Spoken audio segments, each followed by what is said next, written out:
Hey, what it do, y'all? It's your boy E2 Blue coming back at you again, and trying to enjoy the rest of my evening. Had a long day at work today.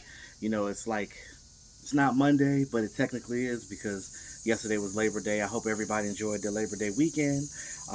Back on the work grind. It's a short week, thank God. Friday will be here before you know it.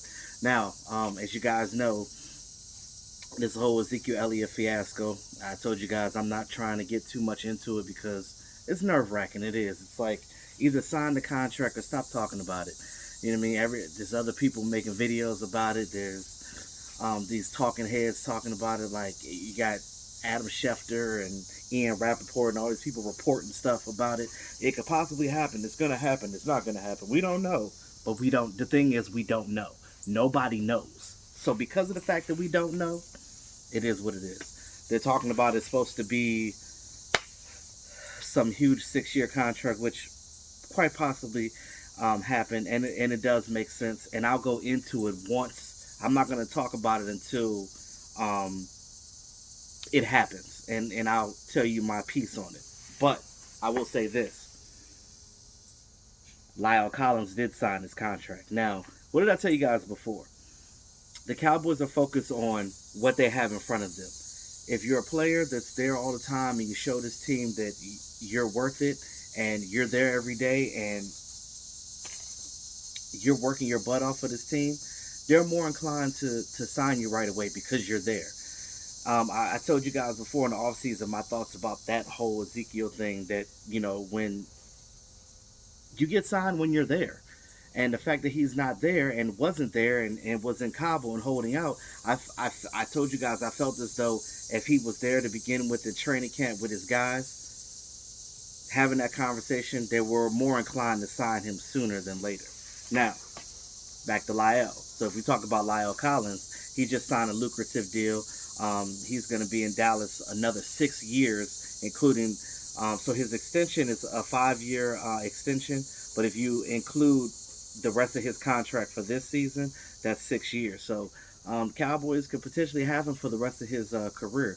They really like La'el Collins. He is now in the top 5 highest paid right tackles in the league. So shout out to La'el Collins, and I'm happy for him making his money. He's been here every day. He's been working hard with the team, and he deserves his money. But one big thing I will say about that whole Ezekiel Elliott thing is this: that deal that La'el Collins just signed helps free up $5.7 million for Ezekiel Elliott whenever they sign the contract. Now, they said that Ezekiel Elliott flew in earlier today, to hopefully sign the contract. So if it happens tonight, I'll do another video on that, and I'll talk about that once Ezekiel Elliott is officially signed. But he needs to sign today. Now, fun fact: if he does sign today, it will be 40 days and 40 nights. That's a biblical reference for all you guys that are religious. A biblical sense, 40 days and 40 nights. You know what I'm saying? Which is a funny play on words, but if he signs today, it'd be 40 days and 40 nights. It's crazy that it's been 40 days since he held out. Interesting. But nonetheless, La'el Collins got his contract. He's locked up. Connor Williams, the young guy, he's still got 3 more years on his rookie contract. So things are looking up. They freed up $5.7 million, guys. So that gives them a little bit more wiggle room to sign Ezekiel Elliott, to give him a little bit more of what he wants. And it also helps for Dak Prescott as well. Now, and if you guys don't understand how bigger contracts work, I'll explain just a little bit in layman's terms. So just quickly, when you sign a player to a longer contract, so what happens is you spread out that money for years. So it takes away from too much of a cap hit that first year. So say, for instance, if just a play number I'm just going to throw out there. Say if the contract is they're getting $6 million in their first year, but that money escalates each year. So basically, you're pushing the money down the road. So you have to pay that money later, not now. So you get more money now by giving them a signing bonus now and lesser money yearly now, but then later, after they already got their money at this point, then that money progresses and they get more and more each year. Now, a lot of players don't get to see, unfortunately, don't get to see the end of their contract. Some guys do. But I think that a lot of, like with La'el, I'm pretty sure that he's going to see the end of his contract if he doesn't get released or hurt.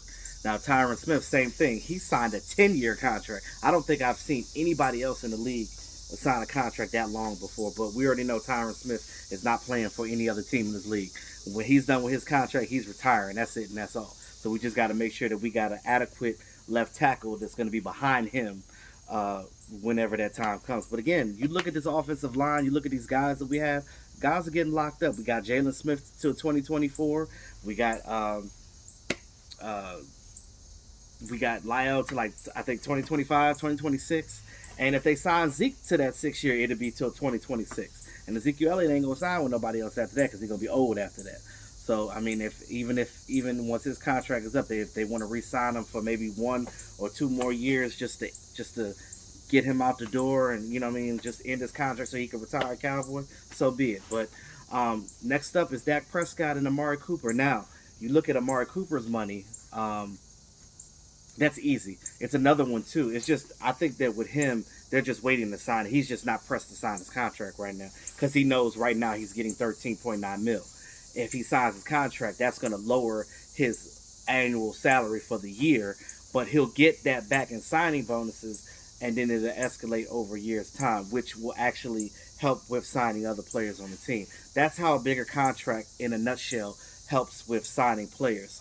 You kick the can down the road, figuratively speaking, lowering their base for that first year, making less of a cap hit, and that just creates more cap space. And you use that, turn that into upfront money, which gives them the cap space to do what they need to do. So that's how you sign your players. There's the thing, you can't have a stake on every plate. Somebody has to sign a contract that's under the radar, like Jalen Smith did, and like La'el Collins did. Like, their contracts may seem like they're big, but when you really look at a microscope at them, they're really not that hurt.